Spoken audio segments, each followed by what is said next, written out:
नमस्कार दोस्तों, आप सबका स्वागत है मेरे चैनल में। आज हम बात करेंगे दत्तात्रेय के द्वितीय अवतार श्री नरसिंह सरस्वती महाराज के बारे में। यह कथा केवल एक संत की नहीं, ये कथा है गुरु तत्व।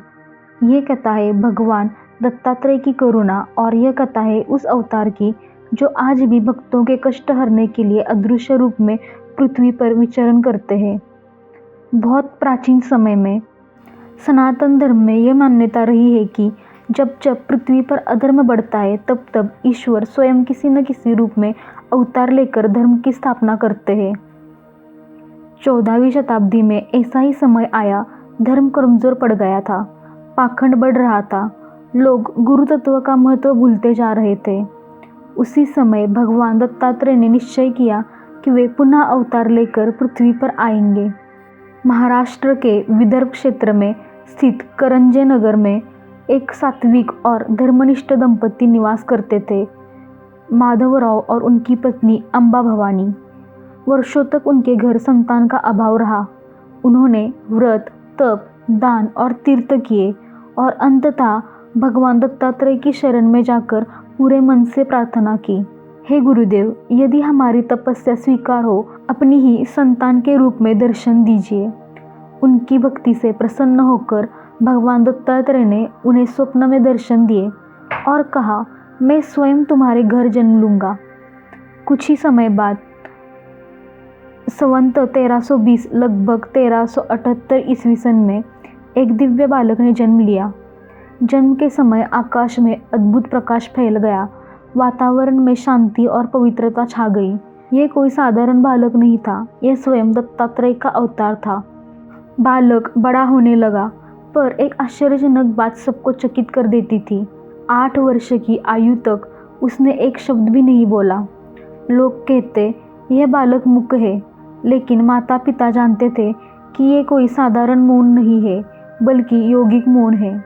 जब उपनयन संस्कार का समय आया तब एक अद्भुत चमत्कार घटित हुआ।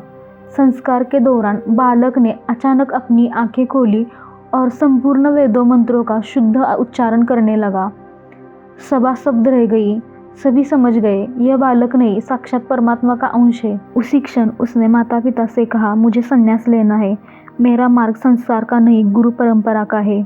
भारी हृदय से लेकिन गर्व और श्रद्धा के साथ माता पिता ने अनुमति दे दी। बालक काशी पहुंचा, जहाँ ज्ञान, वैराग्य और मोक्ष की भूमि है। वहाँ उसे सद्गुरु प्राप्त हुए। संन्यास की दीक्षा के समय उसे नया नाम दिया गया, श्री नरसिंह सरस्वती। गेरुए वस्त्र, दंड, कमंडलू और मुख पर अपार तेज, यही से प्रारंभ हुआ भगवान दत्तात्रेय के द्वितीय अवतार का दिव्य कार्य। श्री नरसिंह सरस्वती महाराज ने पूरे भारत में पदयात्रा प्रारंभ की। वे गए बद्रीनाथ, द्वारका, रामेश्वरम, जगन्नाथपुरी, प्रयाग, काशी। हर स्थान पर उन्होंने एक ही संदेश दिया, गुरु के बिना ज्ञान अधूरा है, अहंकार छोड़ो, भक्ति अपनाओ। जहाँ वे पहुँचे वहाँ रोग मिटे, दुख दूर हुए और लोगों का जीवन बदल गया। महाराज कुछ समय के लिए कृष्णा नदी के तट पर स्थित औदुंबर में रुके। यहाँ उन्होंने असंख्य चमत्कार दिखाए, जैसे अंधों की दृष्टि वापस देना, निसंतानों को संतान देना और रोगियों के जीवन से रोग को दूर करना। कहा जाता है कि कृष्णा नदी भी उनकी आज्ञा से शांत हो गई थी। औदुंबर आज भी दत्त भक्तों के लिए अत्यंत पवित्र स्थान है। इसके बाद महाराज पहुँचे गाणगापुर, जहाँ भीमा और अमरजा नदियों का संगम है। यहाँ उन्होंने दत्त संप्रदाय को स्थायी स्वरूप दिया। यहाँ उन्होंने बताया, गुरु ही ब्रह्मा है, गुरु ही विष्णु है और गुरु ही महेश है। गाणगापुर में उनकी लीला चरम पर पहुंची। अहंकारी विद्वानों का गर्व टूट गया और सच्ची विद्या का उदय हुआ।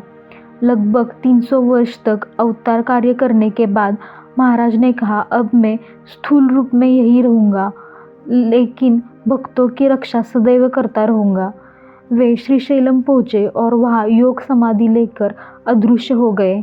आज भी माना जाता है कि वो सूक्ष्म रूप से हर सच्चे भक्त के साथ है। उनकी दिव्य लीलाओं को श्री गुरुचरित्र ग्रंथ में संजोया गया।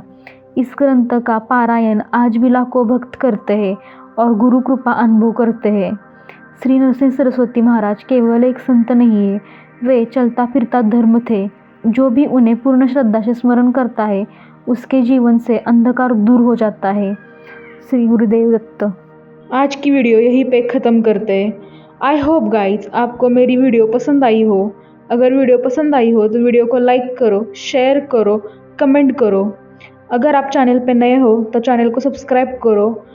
नई वीडियो सबसे पहले देखने के लिए बेल आइकन को प्रेस करो। Thanks for watching guys.